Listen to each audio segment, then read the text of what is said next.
Anak-anak, hari ini kita akan belajar pendidikan jasmani, olahraga, dan juga kesehatan. Nah, materi kita pada hari ini yaitu aktivitas kebugaran jasmani, latihan daya tahan jantung.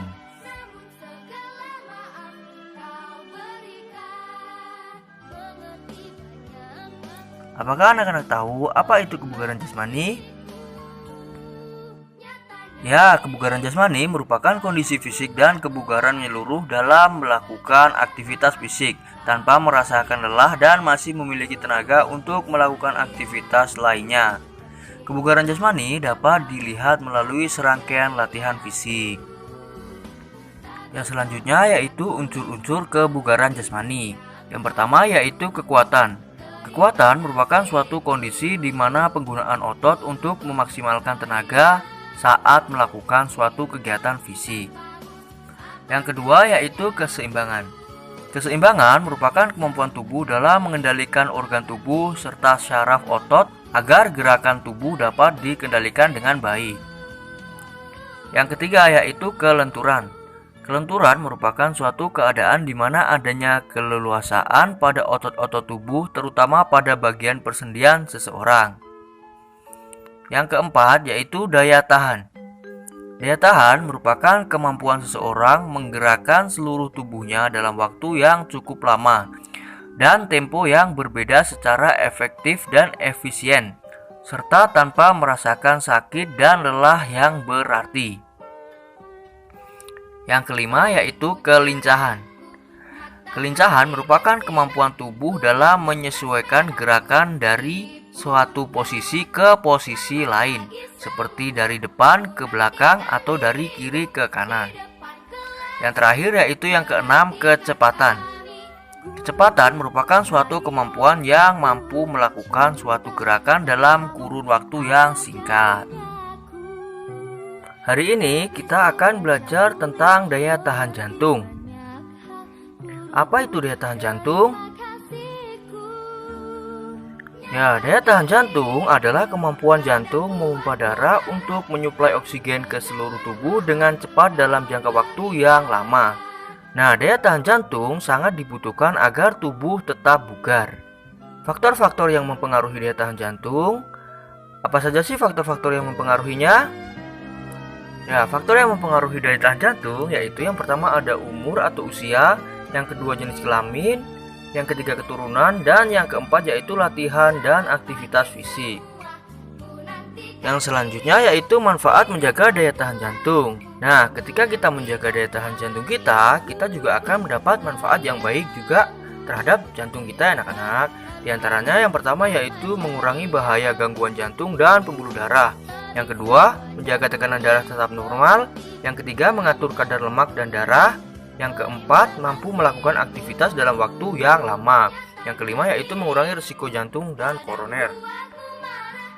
Nah, coba anak-anak perhatikan gambar 1 dan juga gambar 2. Apa sih hubungannya dengan daya tahan jantung antara gambar 1 dan juga gambar 2?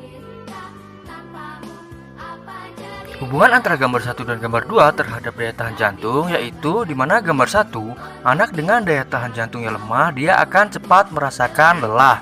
Sedangkan gambar 2 yaitu anak dengan daya tahan jantung yang kuat dia akan memiliki semangat tinggi untuk beraktivitas tanpa mengalami kelelahan yang berlebihan. Yang selanjutnya yaitu bentuk-bentuk latihan daya tahan jantung. Yang pertama yaitu lari memindahkan bola. Latihan ini digunakan untuk mengetahui batas maksimal oksigen yang masuk ke tubuh. Yang kedua yaitu lompat tali. Latihan ini memungkinkan otot jantung bekerja lebih keras untuk memompa darah yang mengandung oksigen dan terdeoksigenasi ke seluruh tubuh, sehingga dapat meningkatkan kesehatan jantung. Untuk latihan yang ketiga yaitu jogging. Jogging dapat membuat jantung terlatih untuk terus bekerja dengan baik, sehingga kondisi jantung semakin sehat dan juga kuat. Yang keempat yaitu latihan interval atau permainan reaksi. Latihan ini untuk meningkatkan daya tahan jantung dan juga paru-paru. Yang selanjutnya yaitu cara menjaga kesehatan jantung. Yang pertama yaitu mengonsumsi ikan, karena ikan mengandung asam lemak omega 3. Yang kedua, mengonsumsi makanan yang mengandung lebih banyak serat. Yang ketiga yaitu mengurangi mengonsumsi lemak jenuh yang membentuk kolesterol berlebihan. Yang keempat yaitu mencukupi waktu tidur sehari-hari agar kondisi arteri baik. Yang kelima yaitu menjaga tekanan darah agar dinding arteri tidak rusak. Yang keenam yaitu menghindari diabetes yang berakibat terkena penyakit jantung. Sedangkan yang terakhir yaitu melakukan olahraga secara teratur dan disiplin. Selanjutnya yaitu pengukuran tingkat kebugaran jasmani. Pengukuran kebugaran jasmani merupakan suatu kegiatan yang dilakukan dengan tujuan mengukur sejauh mana kemampuan kebugaran jasmani dan mengetahui tingkat kebugaran jasmaninya atau serangkaian pengukuran kondisi fisik. Menghitung denyut nadi. Denyut nadi adalah detak jantung yang dapat dirasakan pada nadi. Denyut nadi yang cepat menunjukkan perubahan secara tiba-tiba tekanan jantung yang dirambatkan pada pembuluh darah. Cara menghitung denyut nadi ada dua cara, yaitu yang pertama pada pergelangan tangan, yang kedua di bawah telinga dan rahang. Yang pertama yaitu pada pergelangan tangan. Sentuhlah pergelangan tangan bagian dalam dengan ujung jari, telunjuk dan juga jari tengah. Tekan perlahan dan rasakan denyutannya. Kemudian hitunglah denyut selama 30 detik, kemudian jumlah denyut selama 30 detik dikalikan 2. Yang kedua yaitu di bawah telinga dan rahang. Caranya yaitu sentuh daerah leher di bawah telinga dan rahang dengan jari telunjuk dan jari tengah. Kemudian tekan perlahan dan rasakan denyutannya.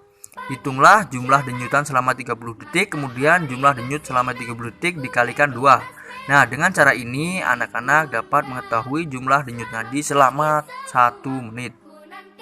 Berikut adalah contoh mengecek denyut nadi.